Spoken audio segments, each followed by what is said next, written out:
Why, hello, and welcome back to another episode of Voice of the Rings. I'm your hosting guide, Zollin Ironshield, and this is a Zollin's opinion playlist of the new Return to Moria game. Alright, so this is my first thoughts on the Moria game, and about it so far. The Return to Moria. It's awesome. I am so happy, you guys. I cannot tell you how excited I am to play a game that is well done. Let me do a quick, fast run through of what I am happy about. A couple subjects, okay? First thing, optimization. Beautifully optimized. I can stream it at full quality. My game, I have no problems on my system. It runs really, really nicely. All right? One, graphics, graphical style. Very interesting choice of a style. Unusual. I've never seen it before, but I really like it. I really like it a lot. I've really enjoyed it so far personally myself. Type of game.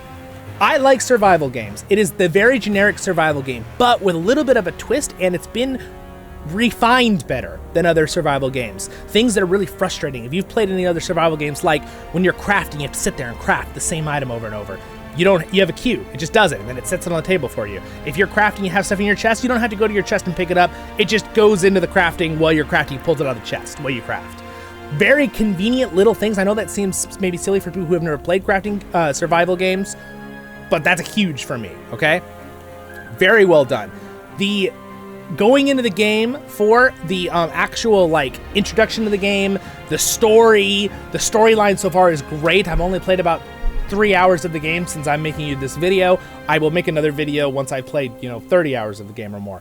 But I wanted to give you my quick first thoughts on the game. The fact that the story leads so smoothly into tutorial, into the actual game. It's not like an instanced area. You just go straight into the game fluidly. Fantastic. Really well done.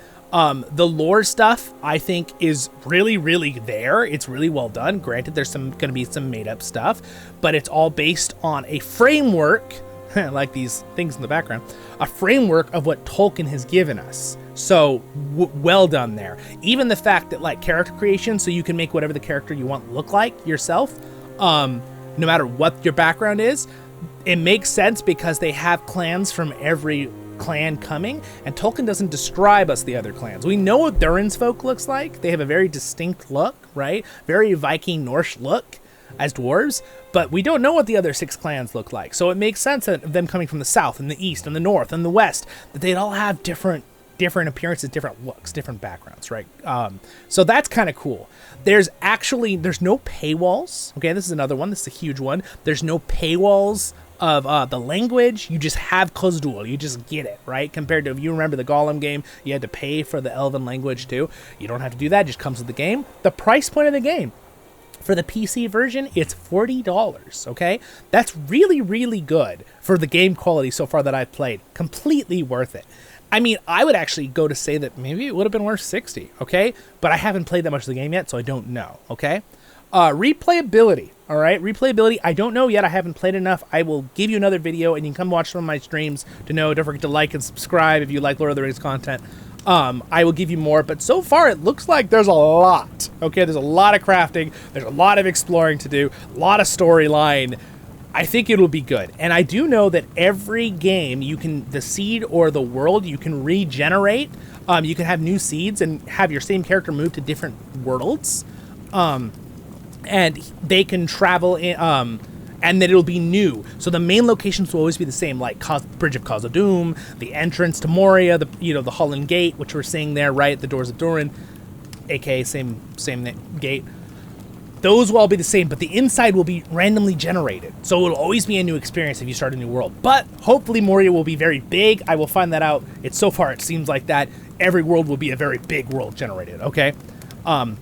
Another one that's super, super really cool is that they got John Rhys Davies to do the Gimli's voice for the story. Really well done. All the voices are awesome. The Khazad-dûm voices, they've actually had a professional come in and do more of the Khazad-dûm to kind of complete stuff for doing more things like the Hobbit movies did as well, because Tolkien never completely finished the voice part of Khazad-dûm, the Dwarven language, all right? Their secret language that they speak only to each other usually. There's, again, great lore points. I don't want to give you spoilers, so I'm not going to say anything that I already know. But they followed some stuff with birds correctly. So I'm going to say there's a little hint. So it's really, really, really well done, you guys. So I just had to quickly make a review video of my first experiences today of playing it. It just came out at the time of me making this video only a few hours ago. It's really well done. The optimization is fantastically well done. The crafting system seems complex, but not really overwhelming. It guides you very well. Also, you can kind of just craft, build anywhere. You can build your camp pretty much anywhere. A lot of things that I thought were actually like part of the terrain just for looks, I ended up realizing I could hit with my pickaxe and it was stone and I could use as resources. That was really cool. It feels very realistic. They have the giant crystals in there to like what Gimli tells us in the story about how things are lit up. There is a night and day cycle. There's some but it's very self-explanatory. There's also a darkness effect that's kind of unique to this survival game, which makes sense with some other stuff we're going to learn about later in the lore. I don't want to give you spoilers because I already kind of know where they're going to go with that, even though I don't know the storyline. But you know the nameless things. That's all I'm going to say. If you're a Tolkien geek over there and you know that background information. So really, really well done. Now, PvP, or not PvP, excuse me, multiplayer. It's multiplayer because there's not really a PvP aspect. It's multiplayer, right? Survival game.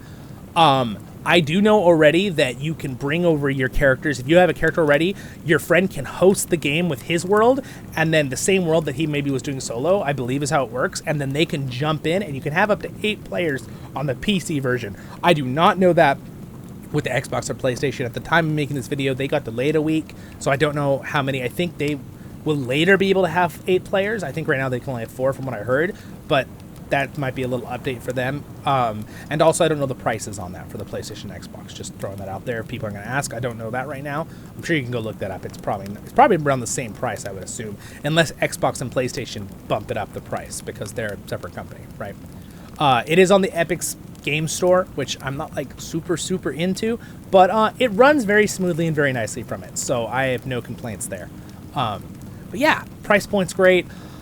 Overall, guys, very, very excited. Don't forget to like and subscribe if you're not already. If you want to play the Return to Moria with us, I'm going to be doing videos, streams of it. I also do Lotro a ton on this channel. We have a Kinship in Lotro. I do lore videos, and I review collectibles like here in the background. We do everything Lord of the Rings, and we do it from a very positive perspective. And I'm just excited to have a survival game that seems very unique, but also has those aspects that we like from other survival games. Again, I'm a big survival game player. I played Ark Survival and a bunch of other ones in the past. So it's very, very cool. So it's a classic survival crafting game. The mining was very cool. I didn't expect it. It's not like Deep Rock Galactic or Minecraft where you can just dig anywhere, but you do find stuff where I didn't even know it was a mine, and I was like, oh wait, I can mine this, and then I found like ores, and it was really cool, really well done. The combat system it's really good. I thought the combat was going to be kind of okay? And I only have fought wolves and some goblins, and I know there's going to be orcs and trolls. I already know that ahead of time, not to give you spoilers, but there's going to be other things to fight. But the combat was very well done, right? I actually died to goblins and wolves the very first run through I did. It's a classic. If you die, you go back to either your bed in the game or back to the starting point if you haven't made a bed or claimed one yet. You know survival games, you understand how that works, I'm sure, but we won't go into that. So overall, what is Zollin Ironshield's rating of the game? Should you buy it? Okay, if you're a survival game player, it is a niche type of game. I think it's completely worth it. And if you're not a survival game player and you're just a big Lord of the Rings fan and you think it looks fun from one of my streams, I think it is worth the price point. Okay, so that's my thing on that. Okay, so far they have not paid me. I'm not sponsored to say that. I'm just saying to be fair, right? Again, when I played the Gollum game, I did not think it was worth buying. Okay, at the price point it was because it was unoptimized and had so many problems. This game is well optimized, and the first 2.5, 3 hours of playing it, I have had no real glitches except I had my beard go sideways for a second, and then it went back. That was the only thing I noticed, which is pretty dang good. It didn't affect the gameplay whatsoever. But yeah, it's really well done. Again, I love the art style. I thought it's really, really cool and well done. It doesn't quite look like this. It sort of looks like this art style in the background here. It's a little bit more realistic than this art style. This is a little in the back, but it's about that. It's really well done. This is the menu, by the way, that I'm on. The fire you hear and stuff. This is the menu sounds, which is kind of cool. The sound effects is great. The music is pretty darn awesome. The sound when it gets really at night in the game and in darkness and it's just quiet and just sounds like there's almost like sometimes there'll be wind like this and fires. Sometimes it just dead silence with like an occasional ka-tink-ka-tink, a rock falls. It's really like, give you a little bit of a jump scare game if you're all by yourself and you're just kind of like exploring the halls, and then suddenly you turn around, there's 5 goblins on you. You're like, wah! You know, so, yeah, it's really good, guys. I'm really excited. I'm super excited to have a new Lord of the Rings game that I think I'm actually really going to enjoy. And we've never really had a survival Lord of the Rings game, like a classic survival game. Granted, you can survive in other games, right? You can survive in, you know, Lord of the Rings Online and MMO, but things don't attack you. It's not like you have to feed yourself and stuff. That's a classic MMO, Lotra is.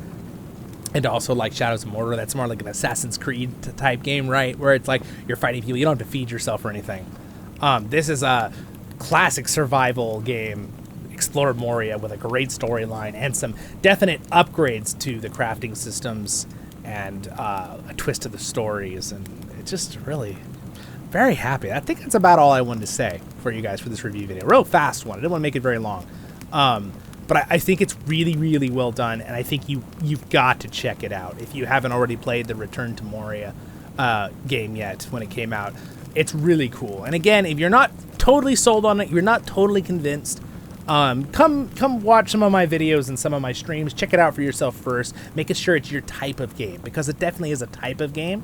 I like survival games. I like MMOs. So even though those are kind of like niche games, again, those are very separate games. This is not an MMO, okay? This is a survival game that you could have up to 8 players in, which is fantastic, right? I love it that you can have that many players. And it will be a game that'll be very fun to play with your friends. I can already tell. Like, even playing by myself, I'm like, this could be really fun with a couple of friends. You can get stuff done faster, you can build your base faster, but again, it's kind of fun to be by yourself, too. It's kind of fun solo, so it's really however you want to play it, okay, guys? So, yeah, I'm pretty stoked. You can see, Zollin Ironshield is pretty excited. I'm relieved, because I was kind of holding my breath, because I was really hoping. I'm a dwarf. I love Moria. I love the Lord of the Rings. I love mining. I think that's so cool with all the storylines of Gimli. And Gimli is one of my favorite characters. And just to be able to have a game like this was a great idea to have a survival game in Moria. What a genius idea in the 4th Age. Beautiful idea.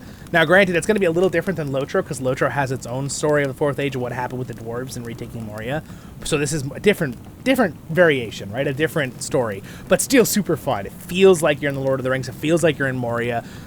Just having John Rhys Davies or Gimli do his voice at the beginning just brings you in. You're just like, oh, getting shivers. It's just like, I'm a dwarf. I'm going into Moria, right? Oh man, I'm just so freaking excited, you guys. I gotta explain how happy I am. But I'll end it there. Come watch our streams. Come subscribe to the channel. Leave a comment. Have you played it? Have you enjoyed it? What are the things you like? Maybe things you dislike? Whatever. Leave them in the comments. I'd love to hear. And thank you to my Patreons for their support. Subscribe button's there. Next episodes are up there for my reviews. And over there is a Lotra Tail where I do voiceovers in Lord of the Rings Online. Hence one of the reasons I'm Voice of the Rings. And I try to be a voice for Tolkien and Lord of the Rings content as well. So, hence my name. All right, guys. Have a great day. Stay happy. Have fun with the game. And I will see you in Moria. Bum, bum in the deep. Drums. Drums. All right, guys. Have a good one. Baruch Hazard. Kuzad I menu. See you in the next one.